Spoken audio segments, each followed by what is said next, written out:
This is the Epiphone Les Paul Standard in Honeyburst, and like a lot of Epiphones, they come with their proprietary humbuckers. Now this one came with the 57 Classic humbucker in the neck, which is a decent sounding pickup, and it comes with a hot CH in the bridge, which is kind of hot at 13.2. It can be kind of biting. And yeah, you can probably roll down the volume and the tone to get the sound you need, but I don't want to. I think they're Alnico 5s. And we're going to drop some Alnico 2s that Guyker sent over to me for the purpose of this installation. And I'm really excited because I want that nice, warm, smoother Alnico 2 sound. I also want to show you a method I use to preserve guitar strings when they haven't been on a guitar very long. And you don't want to cut them off just to change out some pickups or electronics. So I'll show you that in the video. But if you're not interested in any of that, any of the installation, soldering, any of that stuff, skip ahead to the sound samples. You can hear how they sound and then hear my final thoughts on them. So my plan here is to loosen up these strings and pop the tailpiece off and be able to set that aside while I pull these guitar pickups out. I've already desoldered them in the back, so once I get them off, I can pop them out, put the new ones in, and then wire those up. So what I'm going to do here is I'm going to take a capo if you got a good capo, or if you got two capos, even better. We're going to take one capo, and I'm going to put it at the thick point of the guitar. And I want to put the most pressure on the E string. That way it doesn't lose too much tension down here. So I'm going to put it on about the 12th fret. And I'm going to do the same thing with another capo. I'm going to put it on this side. And you'll understand what I'm doing here in a minute. Now that I've got those on there, I can start to loosen. And I'm pulling up slightly on the string. That way, when I let go of the string, it doesn't lose too much tension here. This is most important on these unwound strings on the bottom here. And I'm just going to keep doing that until I've released enough tension where I can pop that tailpiece off. And it makes it easier with these capos too. And it's not going to damage your frets or anything like that.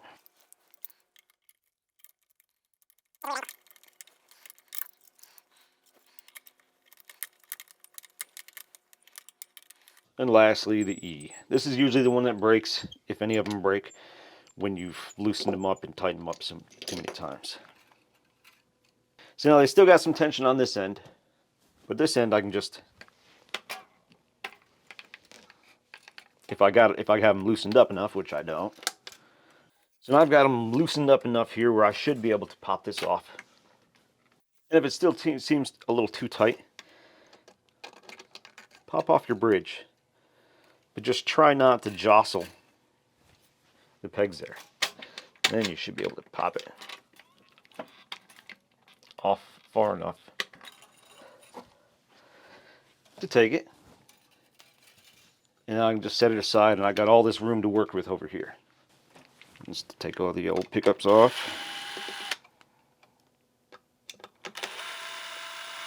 Now you can just take them off. Now here's the thing. When I put the new ones in, I'm going to have to like mark one of them somehow so I know which is the neck and which is the bridge once I get them back under here. So let's route this bridge right up through here. I did prep these a little bit. Basically just unbraided the wire here just to give me a little more lead, a little more room when I go to solder it. And of course I am going to use Guyker's hardware that they sent with it, because why wouldn't I?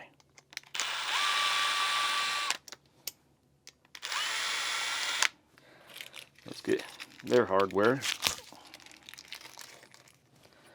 separate it from the other hardware.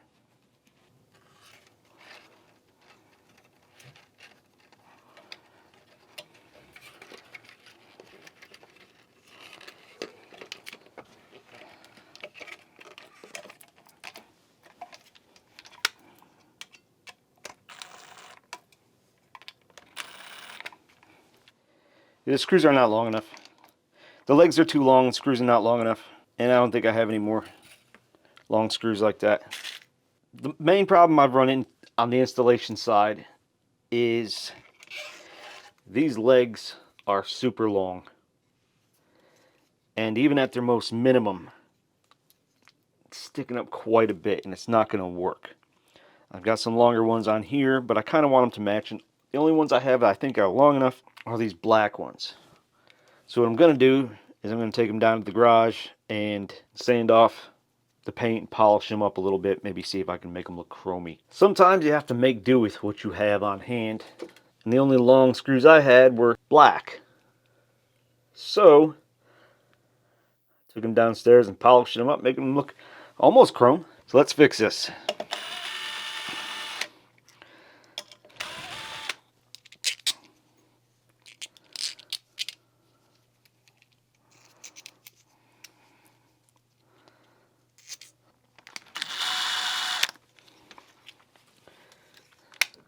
Alright, now I got them back in there, and you can't tell those screws are black otherwise, unless you really look at it.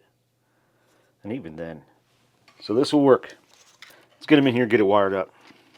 Well, I still got everything off. I'm going to clean what I can here. Always take advantage of these times. Now we got everything here, and this is the fun part, is getting that tension back. You gotta be really careful so you don't scratch up your chrome. I just found 2 more long screws. Where the hell they came from, I don't know. But I'm smiling right now. But they're flathead, so I didn't really want to use them anyway. Alright, now I'm gonna pull the tension of the string again.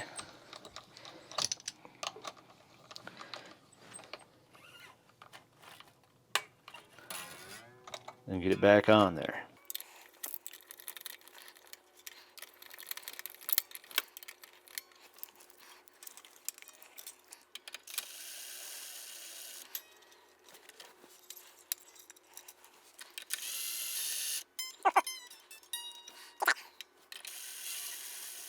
If any of these strings are going to break, it's going to be the E. Take your capos off, and we'll tune it later. I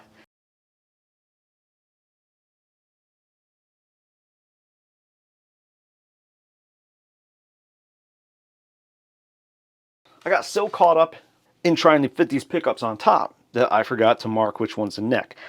I'm assuming this one is, but I could be wrong. And I am correct. So this is the bridge, super long lead, and this is the neck. We're going to solder the ground to the back of the pot, and we're going to solder the hot to the first lug on our volume pot. You might not be able to see it very well from that angle. And this one, same thing, first lug in the pot onto the back of the pot. I'm just going to tape some of this stuff out of the way so I'm not burning up wires, because I have a tendency of burning up wires. I got to fix that one too. In fact, to make it a little easier and see a little better, I'm going to pull those pots out so we have a little more room to work. When I pull stuff out like this, I like to kind of prep it like surgery, okay? So this is going to be our neck one.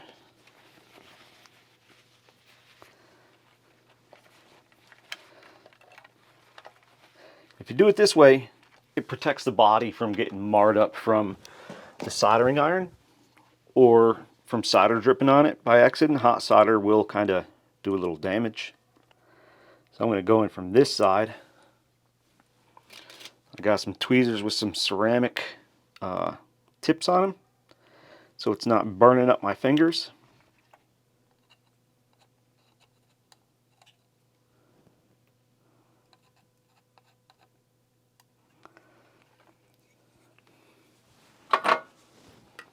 Alright, so I got that one done, and I think I'm gonna tin this part real quick. That's just some flux.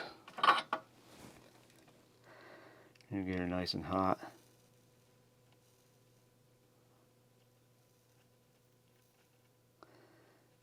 Tin it out.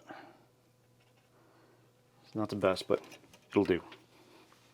I already got some solder on here, kind of want to melt a little bit. Ugh, not my best soldering job. Not my worst. I'm going to go ahead and fix the bridge pot, because this part did come off. This goes to your tone pot. Let's come on out here, boys. Where's that other one? There he is. He's hiding.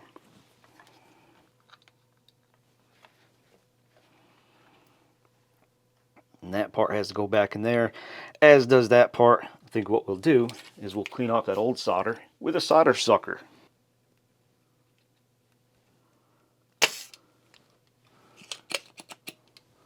And now it's kind of clean.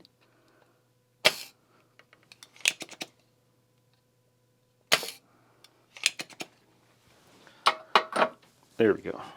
Now it's nice and clean. See right through that hole. So that'll make it a little easier to do this.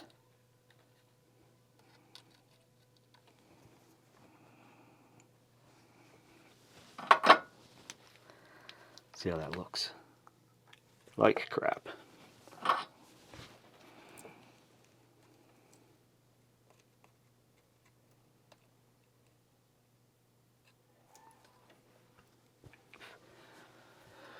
With the camera where it's at, it makes it kind of difficult for me to see. Alright, let's ground it up.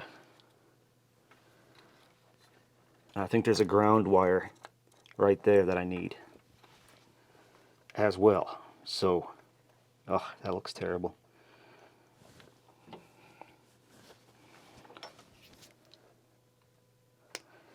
Melted wire from previous soldering.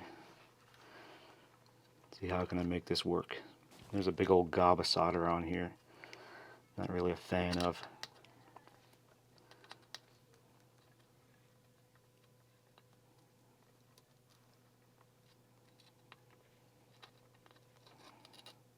Soldering old parts can always be kind of a mess, just because you have old solder there and it's just it's a mess. So sometimes it ends up looking like crap.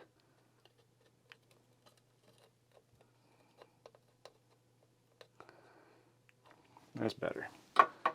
Again, not my best soldering job. Far from my worst. But everything looks like it's in there pretty well. Alright, I got it back together. Everything's working fine. I'm going to tighten some stuff up, put the back cover on, tune it up. We're going to see how they sound.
So here's my final thoughts on these pickups. I really like them. I think they sound a lot better, especially the bridge pickup in this guitar. It's a little smoother, it's less biting, it has a better classic rock sound to it, and the neck pickup is nice and creamy, and I really like it. I'm not disappointed at all with this upgrade. And if you're looking for pickups for your Les Paul, and you don't want to go too expensive, and you don't want to go too cheap, these meet you in the middle, about $88, and they sound good, wax potted. They're both around a little over 8K ohms, and they sound really good in this guitar. Now, if you watch the installation, you know that I had some problems with the legs on these pickups because the legs on the Epiphone pickups are rather short, whereas the Guyker ones, they come up to about here, and the screws they sent with them are not adequate. They need to be longer. With legs that long, you got to have longer ones. Otherwise, the pickup sits up way too high. And if you try to adjust it too low, it pops off the screws. So I had to find some replacement screws, and the only ones I had were black, so I had to polish off the heads to make them kind of look chrome, and you couldn't even tell the difference now unless you've looked really closely at them. But other than the screws, these pickups are great. They sound fantastic, and I'm impressed. We'll have another Guyker project in the future with some quick connect electronics and pickups. They're out of the pickups right now, so all they sent was the quick connect. And these are only 2 conductor wires, and they don't have the quick connect on it, so I couldn't use that. But I am seriously really happy with the way this guitar sounds now. I didn't mind it so much before, but it always seemed like they didn't sound as good as I thought they should. So with the Guyker pickups, it sounds lovely. Thanks to Guyker for sponsoring this video. And if you're interested in these pickups, there's an affiliate link down below and a discount code. It's Guitarnivore. I think you can get 10 or 15% off when you use that discount code. Thanks for watching. We'll see you next time.